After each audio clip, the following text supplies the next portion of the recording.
우리 주님의 은혜와 평강이 넘치기를 빕니다.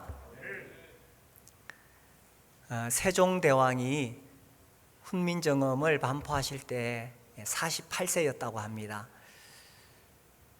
그런데 2년 뒤에 돌아가시죠. 안타까운 것은 이렇게 훌륭하신 대왕 임금님이 오래 살아 계셨더라면 더 많은 훌륭한 업적을 이루셨을 텐데요. 근데 세종대왕은 젊은 시절부터 이 몸에 병을 달고 다녔대요. 여러 가지 질병을 안고 계시다가 이제 나중에는 눈이 너무 안 좋아서 자기 가까이 있는 사람조차 누군지 알아보지 못할 만큼 그렇게 눈병이 심했다고 합니다. 이분이 돌아가신 그 질병이 조갈병, 현대병으로는 당뇨병이라고 합니다.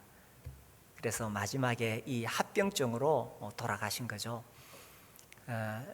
제가 의학의 전문가는 아니지만 이 당뇨병은 하루에 10,000보 이상 걸으면 그래도 건강을 유지할 수가 있다고 합니다. 그런데 이 세종대왕께 아무도 하루에 10,000보 이상 걸으라고 그렇게 조언한 의사들이 없었던 것 같아요. 하긴 옛날에 그 조선시대 왕들이 다 일찍 돌아가셨어요. 그분들이 다 가마 타고 다니지 걸어 다니실 일이 없잖아요. 제가 어떤 세미나에 갔다가 이제 그 목사님하고 이렇게 가는데 그분이 저한테 좋은 책이 있다고 꼭 읽어보래요. 자기가 병이 들었다가 그 책을 보고 큰 도움을 얻었는데 책 제목이 그러면 누우면 죽고 그러면 산다. 누죽걸생 누우면 죽고 그러면 산다. 그래서 그 책이 1, 2, 3, 4까지 나왔는데 아직 저도 읽어보지는 못했습니다.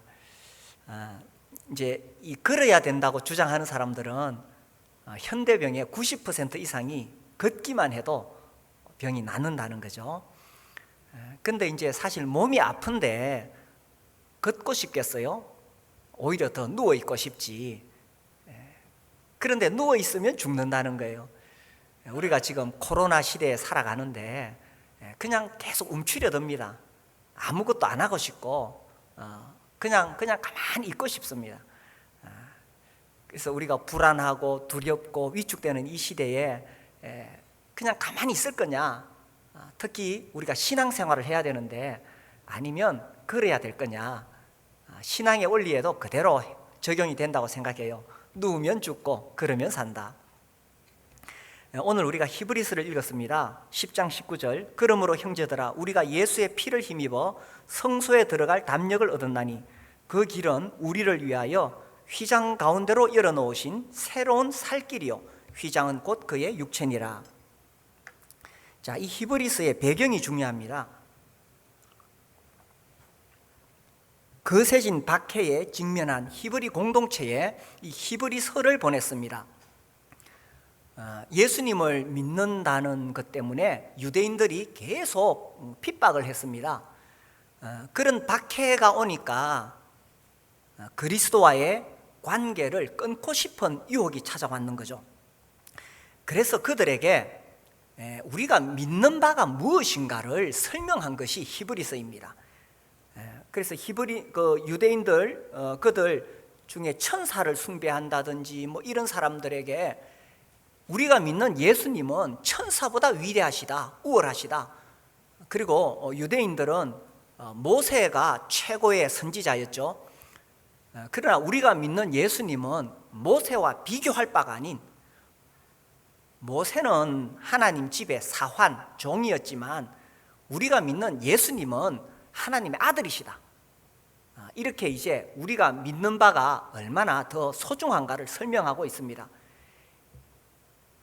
율법과 제사에 대해서도 이제 과거에 그런 옛 언약 율법이 아니라 우리 예수님이 대제사장이 되셨고 영원한 속죄를 이루셨다.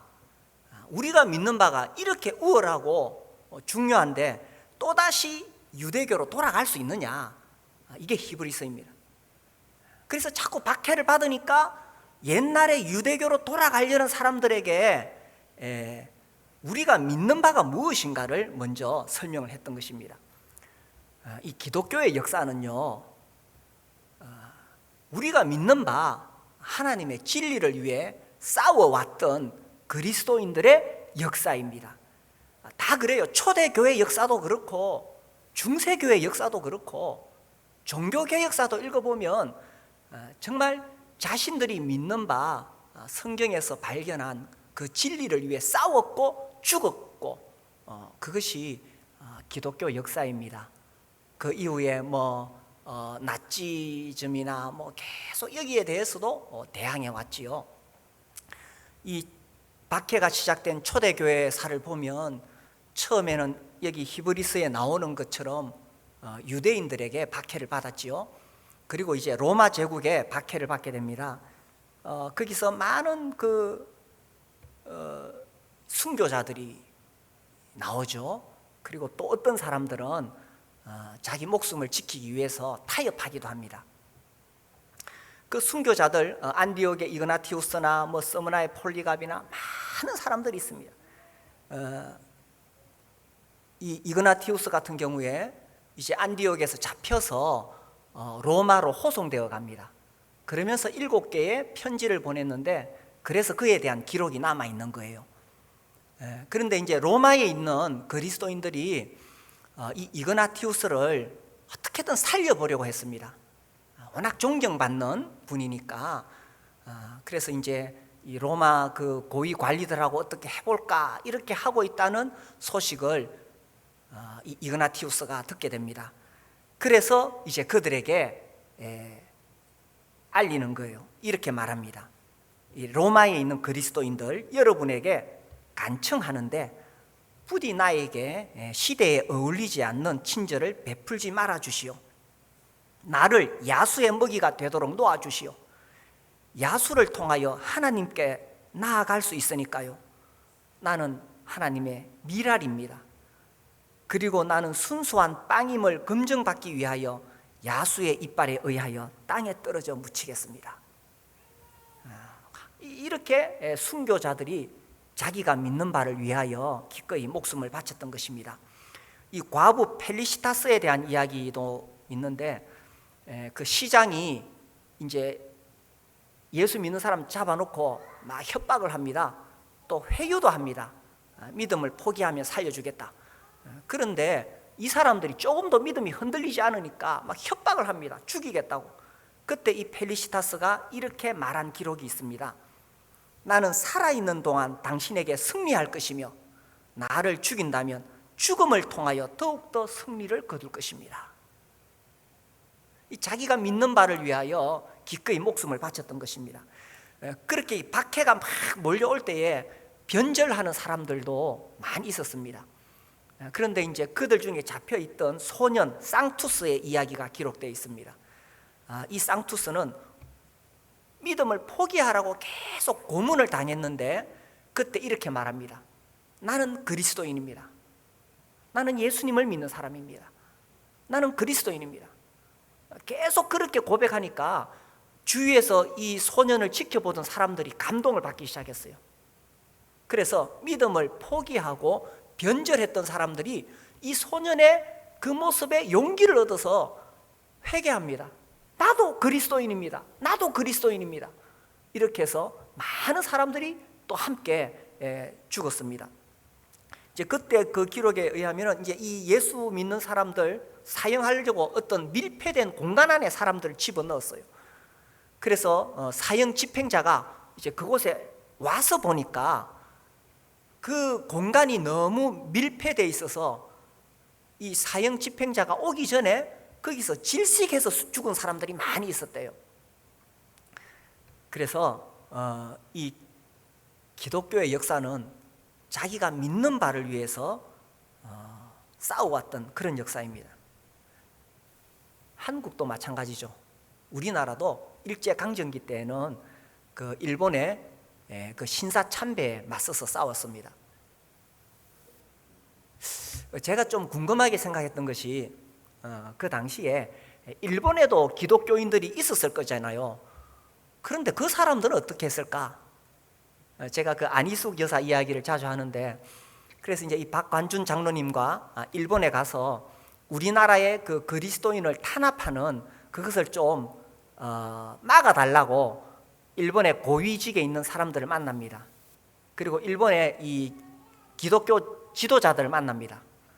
그런데 그 기독교 지도자들이 하는 말이 그거는 국민의례가 아닙니까? 그러니까 일본의 기독교인들은 신사참배를 국민의례로 받아들였던 것 같아요. 그러나 우리나라의 그리스도인들은 이것은 제1계명에 위배되는 것이다. 하나님만을 섬겨야 되지 어찌 우리가 일본의 그 신에게 절할 수 있느냐 하면서 맞서 싸웠던 것입니다. 그래서 이제 그 대표적인 인물이 주기철 목사님이시죠. 이분이 이제 몇 번이나 옥고를 치르시고 결국 마지막에 순교하시는데, 이제 마지막에 잡혀가기 전에 했던 그 일사각오라는 설교가 아주 유명합니다. 이렇게 말합니다. 주님은 나를 위해 십자가에 달리셨습니다. 머리에 가시관, 두 손과 두 발이 쇠못에 찢어져 최후의 피 한 방울까지 흘리셨습니다. 주님 나를 위하여 죽으셨거늘 내 어찌 죽음이 무서워 주님을 모르는 채 하오리까. 다만 일사각오만 있을 뿐입니다. 그래서 이 기독교는 자기가 믿는 바를 위해 싸워왔던 역사입니다. 물론 그 믿는 것이 사람에 따라 조금씩 다를 수는 있겠죠. 그러나 주님 앞에서 이 신앙을 지키려고 했던 사람들의 역사입니다. 제가 청년 시절에 그 우리 청년들 사이에 아주 이슈가 되었던 것은 학교에서나 직장에서 상사가 술을 권하면 어떻게 할 거냐. 그때 이제 우리 가운데 이 회자되었던 일화가 있습니다. 어떤 청년이 이제 군에 입대했는데 훈련을 마치고 이제 배치받았죠. 그래서 그 내무반에서 이제 환영회를 합니다. 그러면서 이제 고참이 다 술을 돌리는데 이 그리스도인 청년이 자기는 못 마시겠다 그랬어요. 그래서 고참이 이거 뭐 한잔 하는 거 너를 환영하는 거니까 괜찮다. 저도 그 기억이 나는데 직장에서 꼭 저한테 술을 줄 때는 이거 하나님의 피니까 마셔도 된다고 그렇게 하더라고요. 그래서 이제 그 청년이 이렇게 말했죠. 나는 예수님 믿을 때에 내가 예수님과 약속을 했어요. 나는 예수님 믿는 사람답게 살겠다고 약속했기 때문에 이 술을 마실 수 없습니다. 근데 이 고참이 자꾸 권해도 안 받으니까 화가 났어요. 그래서 이 청년을 때렸는데 몇 번 맞고 넘어지면서 죽었어요. 그래서 이제 도대체 이걸 어떻게 해석할 수 있는 겁니까? 아니, 하나님께서 그렇게 정말 그 믿음을 지키려고 한 청년을 왜 하나님께서 보호해 주시지 않았냐는 거예요. 이 청년은 정말 어떻게 보면 정말 개죽음 당한 거잖아요. 그래서 이제 이 이야기가 그때 왜 서점에 제 나이 되시는 분들 알 거예요. 기독교 서점에 가면은 해낮 달밤 카는 거 이렇게 회지가 돌았죠.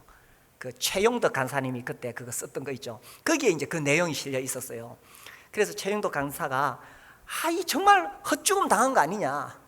그러나 이 청년은 정말 자기가 믿는 바를 위하여 자기를 구원하신 그 예수님과 약속한 것을 지키기 위해서 이렇게 고결한 죽음을 맞이한 것이 아니냐. 정말 순교와 같은 것이 아니냐. 그렇게 이제 글을 이렇게 적어 놓았죠. 이제 그게 이제 우리 청년들 사이에 회자되면서 막 우리에게 감동을 주고 도전을 주었던 기억이 있습니다. 어쨌든 이 기독교는 자기가 믿는 바를 위하여 싸워왔던 역사입니다. 그래서 10장 32절에 보면 전날에 너희가 빛을 받은 후에 고난의 큰 싸움을 견디어낸 것을 생각하라.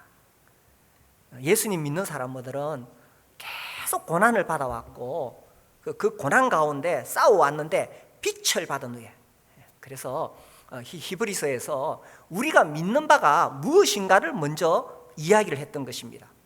우리가 무엇을 믿느냐? 우리는 무엇을 믿습니까? 우주와 만물을 만드신 창조주 하나님을 믿습니다. 우리는 그 하나님께서 모든 인류 역사를 주관하시고 내 삶을 이끌어 주신다고 생각합니다. 그래서 우리는 인생을 내 힘으로, 내 지혜로, 내 능력으로 사는 것을 어리석다고 말합니다. 우리는 절대적으로 하나님의 은혜를 의지해서 살아가는 거죠. 그래서 우리는 또한 우리를 구원하신 예수 그리스도를 믿고 우리 안에 계신 성령님을 믿고 우리는 천국과 지옥을 믿습니다. 그래서 이제 이 히브리서에서 우리가 믿는 바를 설명한 다음에 우리가 이것을 믿고 있다는 것을 다시 한번 확인하고 있습니다. 이 코로나 시대에 우리는 우리가 믿는 바를 다시 한번 확인할 필요가 있다고 생각이 되어집니다. 우리가 우리는 누구를 믿습니까? 우리는 사망 권세를 깨뜨리신 예수 그리스도를 믿습니다. 우리는 부활하신 예수님을 믿고 살아갑니다. 우리는 생명의 한순간도 이것이 내 손에 있는 것이 아니라 주님의 손에 있다는 것을 믿고 살아갑니다. 물론 우리가 코로나 걸리지 않기 위해서 조심해야 됩니다. 그러나 조심한다고 되는 거 아니에요. 우리 다 운전할 때 교통사고 안 날라고 다 조심하잖아요. 조심해도 교통사고 나서 죽는 사람들이 수없이 많습니다. 그래서 우리는 근본적으로 하나님의 손에 있다고 믿고 그 하나님을 경외하고 하나님 예배하고 이것이 우리가 믿는 바입니다. 자, 그래서 이렇게 박해가 찾아오는데 이 히브리인들에게 믿는 바가 무엇인가를 설명한 다음에 그 다음에 어떻게 하라고 말하느냐? 23절 또 약속하신 이는 믿으시니 우리가 믿는 도리의 소망을 움직이지 말며 굳게 잡고 24절 서로 돌아보아 사랑과 선행을 격려하며 자 23절에서 먼저 우리가 믿는 도리의 소망 우리가 믿는 바를 굳게 잡으라고 이야기합니다. 그래서 우리가 믿는 것을 굳게 잡고 이것을 지키고 전하기 위해서는 혼자서는 안 된다는 이야기입니다. 그래서 주님께서 교회를 세우셨어요. 혼자서 안 되기 때문에 공동체가 필요하다는 것입니다. 그래서 주님께서 이 교회 공동체를 세우고 사랑과 선행을 격려하며 이 공동체가 서로 돌아보아 사랑과 선행을 격려하는 공동체가 되기를 원하신다는 거지요. 이 거세진 박해 앞에서 히브리 그리스도인들은 서로가 이 사랑과 선행을 격려하면서 우리가 이 박해를 잘 이겨내자 이런 공동체가 되라는 것입니다. 우리도 지금 이 코로나 시대에 서로를 격려하는 게 필요합니다. 서로 돌아보고, 그죠? 뭐 잘못이 있거나 혹시 부족한 것이 있을 때에 우리가 지적하고, 이거 왜 이렇게 했느냐 하고 잘못을 지적하고 비난하고 그런 것이 아니라 서로 사랑과 선행을 격려하는 거죠. 서로 격려. 우리 참 지난주에 폭풍이 지나갔습니다. 그래서 아마 다들 가슴 졸였을 것입니다. 지금 이제 사실 사회적으로는 그 확진자에 대해서 막 비난하고 왜 그렇게 했냐고 막 손가락질하고 확진자가 나오면 그렇게 하는 분위기죠. 그러나 우리는 어떻게 할 것이냐 하는 것입니다. 그가 우리의 형제라면 다른 사람은 다 그 잘못을 비난하고 지적할지라도 그가 우리 공동체의 형제라면 우리는 비난하고 지적할 것이 아니라 우리는 정말 받아줘야 되고 안아줘야 되고 격려해줘야 되지 않느냐 하는 것입니다. 우리 고린도전서 12장 말씀 잠깐 볼까요? 고린도전서 12장에는 교회가 몸이다, 지체다 이렇게 설명하고 있지요. 12장 21절 눈이 손들어 내가 너를 쓸 데가 없다 하거나 또한 머리가 발들어 내가 너를 쓸 데가 없다 하지 못하리라. 그뿐 아니라 더 약하게 보이는 몸의 지체가 도리어 요긴하고 우리가 몸에 덜 귀히 여기는 그것들을 더욱 귀한 것들로 입혀주며 우리의 아름답지 못한 지체는 더욱 아름다운 것을 얻느니라. 그래서 눈이 손들어 내가 너를 쓸 데가 없다, 이렇게 말할 수 있는 것은 아니라는 것입니다. 그래서 사람들은 다 비난하고 손가락질 할지라도 교회는 한 몸의 지체이기 때문에 안아주고 보듬어주고 감싸주어야 한다는 거죠. 지난주에 정말 폭풍이 지나갔는데 이것을 어떻게 해석할 것이냐. 이제 이런 일을 당해서 우리가 위축될 수 있습니다. 야, 이거 정말 교회 나가기 어렵구나, 위험하구나, 위축될 수 있습니다. 그리고 사실 개인적으로 회사나 어떤 하는 특수한 일에 따라서 정말 조심하고 또 집에서 온라인으로 예배를 드려야 될 그런 분들도 계십니다. 그러나 저는 지난 일을 통해서 정말 주님 앞에 감사가 되었습니다. 두 가지 큰 감사가 있었습니다. 사실요, 확진자의 동생이 우리 교회에 나와서 우리 청소년들과 함께 활동하고 또 이렇게 성도들과 청년들과 교제했거든요. 이게 정말 놀라운 일 아닙니까? 한 집에 사는데 그 한 집에 사는 가족이 감염이 안 되었어요. 야, 이건 정말 주님께서 그 개인을 보호하신 것이 아니라 우리 교회를 보호하신 거잖아요. 아니, 물론 뭐 그런 경우가 있기도 있었죠, 그죠? 가족 중에도 감염이 안 된 경우도 종종 있기는 있었어요, 그런 사례가. 그런데 정말 우리 교회 이 가족이 감염되지 않았다는 것은, 이거는 주님이 우리를 보호하시고 지키신다는 거 아니겠습니까? 그래 제 마음에, 야, 정말 이런 상황에 우리가 모이고 있는데 주님이 주님의 교회를 지키시는구나.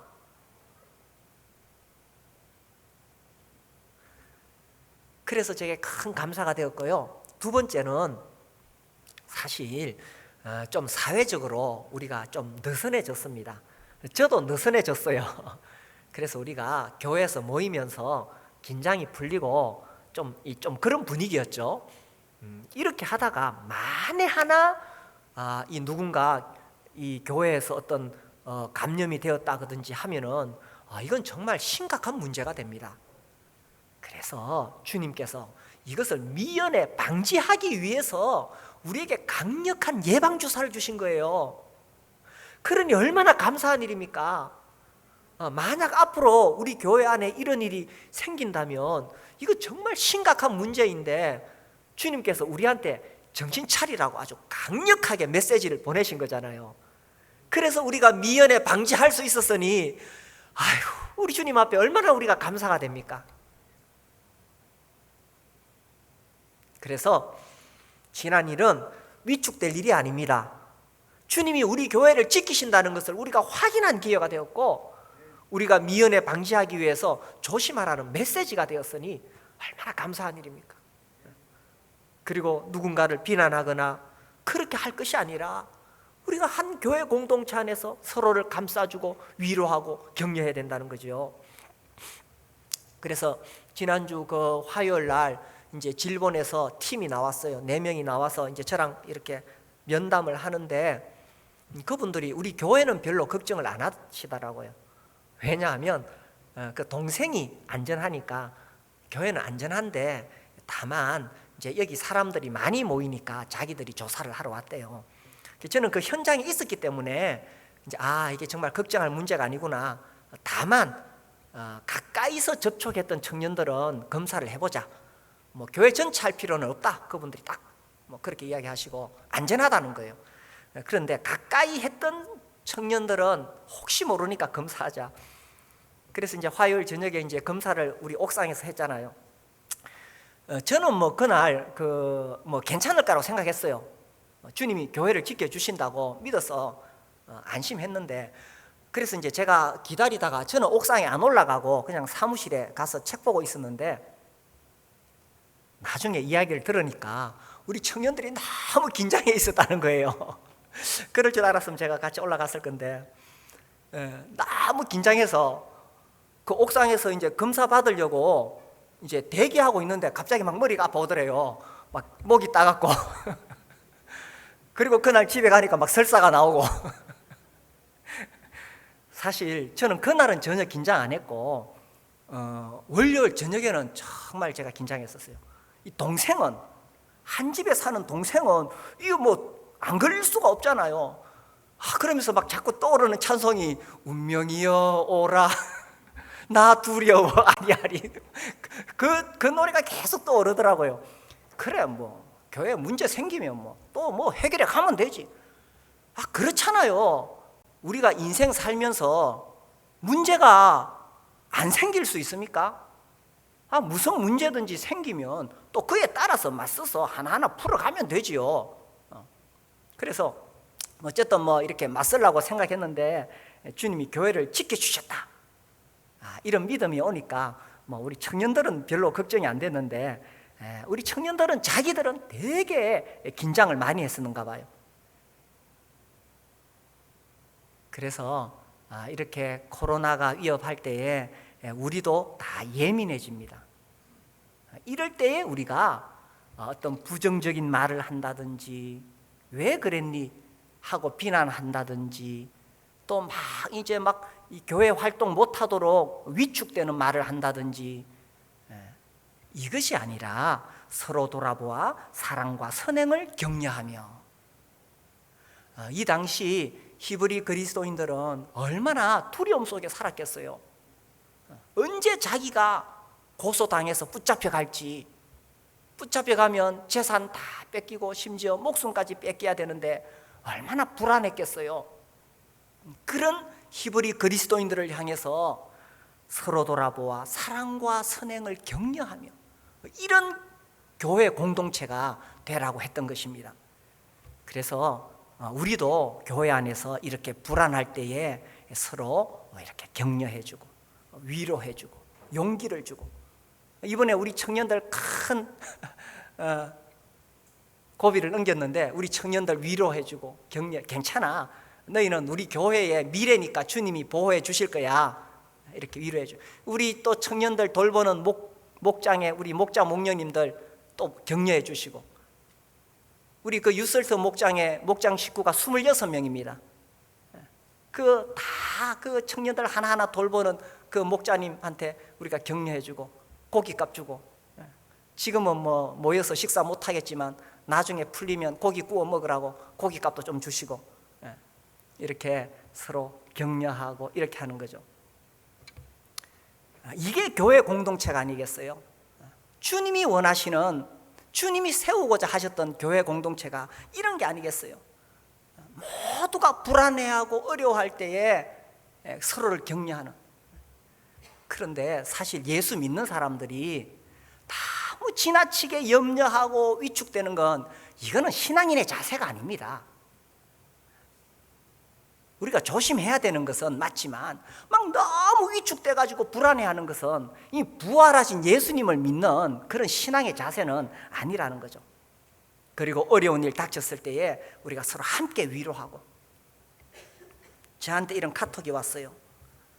지난 그 화요일 수요일 지나면서 막 어려울 때에 지금 온 성도가 힘들고 걱정하고 있는데 진짜 심적으로 힘드신 분은 형제님 부부일 듯요.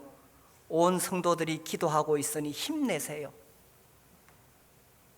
이것이 사랑과 선행을 격려하는 그런 공동체 아니겠습니까? 앞으로 혹 또 어떤 일이 닥칠지 모릅니다. 교회 안에 어떤 어려움이 생길지 모릅니다. 그때에 우리가 서로 위로하고 격려하고 용기를 주고, 이런 교회를 우리가 함께 세워갈 수 있기를 원합니다. 자, 그 다음에 25절에 보시면 모이기를 패하는 어떤 사람들의 습관과 같이 하지 말고 오직 권하여 그날이 가까움을 볼수록 더욱 그리하자.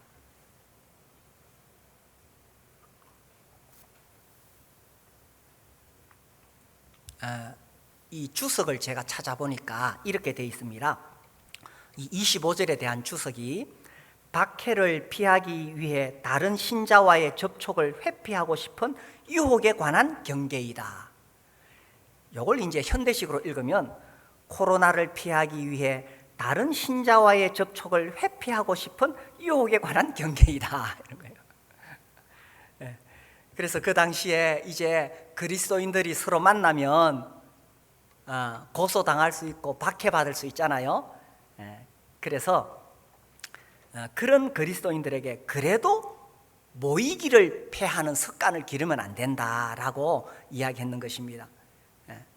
그래서 이 믿는 바를 위해서 모이기 위해서는 목숨까지 걸어야 했던 그런 시대가 있었습니다. 그들이 믿는 바, 이것이 기독교의 역사였습니다. 그래서 박해를 받아야 했지만 그들이 모여야 했던 거예요.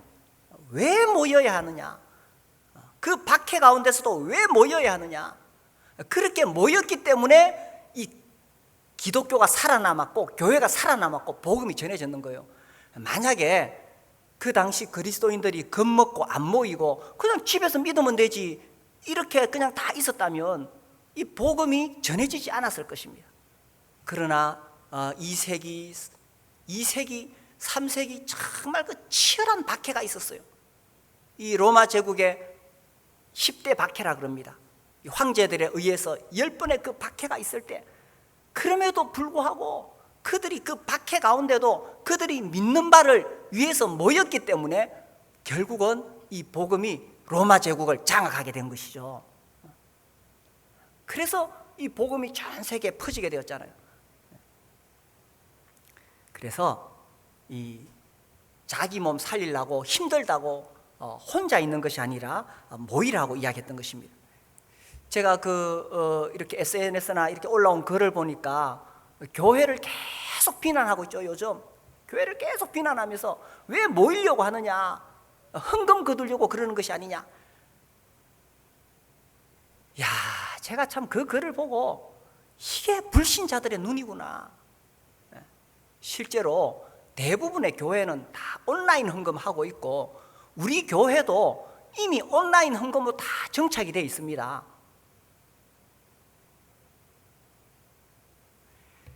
지난 우리가 2월 넷째 주부터 한 3월은 거의 안 모였죠, 그죠? 4월부터 조금씩 모이기 시작했는데 참 놀라운 것은 지난 3월 달 우리 성도들이 모이지 않는 가운데서도 헌금은 다 나왔습니다. 아니, 오히려 더 많이 나온 것 같아요. 제가 이렇게 주보를 보니까 우리는 모이지 않았는데 헌금은 더 많이 나왔어요. 그래서 불신자들은 그렇게 말하지만 그것이 우리가 모이는 이유가 아닙니다. 우리가 자꾸 위축되어서 그렇게 하면은 이게 누우면 죽고, 이걸 이제 줄여서 이렇게 말하더라고. 누죽걸생이다. 누우면 죽고 그러면 산다. 어떻게든 우리가 신앙 활동을 멈추면은 개인도 죽고 공동체도 죽는다는 것입니다. 물론 말씀드렸듯이 개인적인 상황에 따라서 회사나 이런 여러 가지 여건으로 온라인으로 예배를 드릴 수밖에 없는 분들은 그렇게 하시면 됩니다. 또 주님께서 그런 자리에 더 큰 은혜를 부어주실 것입니다. 그러나 우리가 모이기를 피하는 것이 습관이 될까 봐서 여기서 경고하고 있는 거예요. 모이기를 피하는 어떤 사람들의 습관과 같이 하지 말고. 이 일제강점기에 이제 신사참배 때문에 많은 교회들이 문을 닫아야 했습니다. 아까 말씀드렸던 그 주기철 목사님이 계셨던 그 평양 산정형 교회, 아주 유명하죠.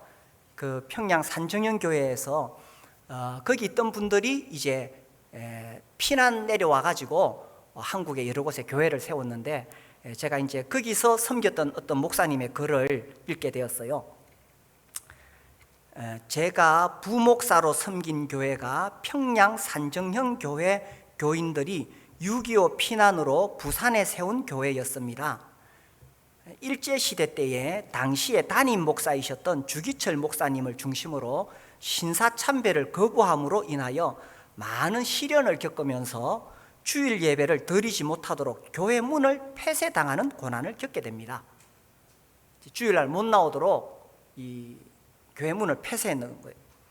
그때 교회 안에 두 부류 교인이 생기게 되는데, 고난 가운데서도 매일 교회에 나와 마당에서 예배를 드리려고 했던 분들은 피난을 와서 교회를 세우고 리더들이 되었습니다.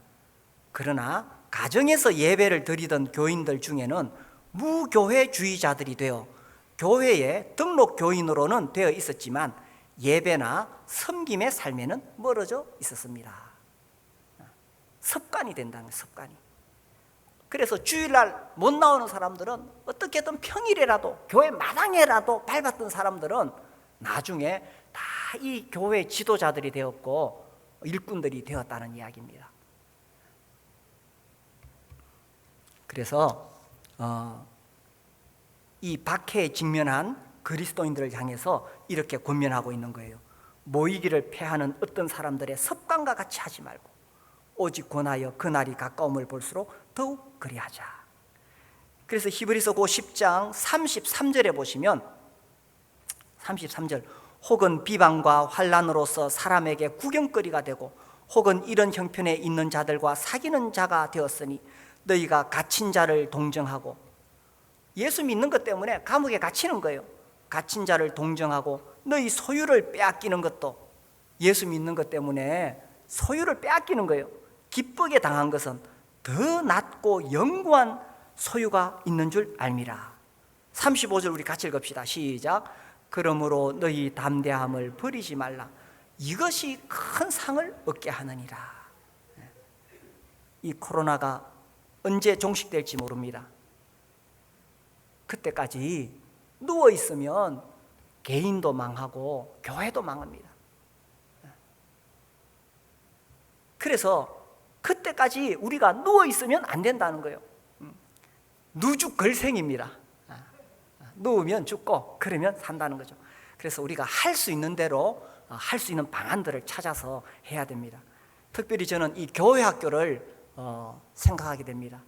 어쨌든 우리 어린 자녀들 아침에 이제 일부 예배에서 우리 교사들 대상으로 말씀 전하면서 우리 어린 자녀들 어렸을 때 정말 중요한 시기인데 이때 이 교회 신앙 체험을 해야 되는데 어떻게든 할 수 있는 방법을 찾아보자고 그렇게 이야기했습니다. 그리고 이제 목장도 마찬가지죠. 어제 우리 목장은 모일 수가 없어서 줌으로 했습니다.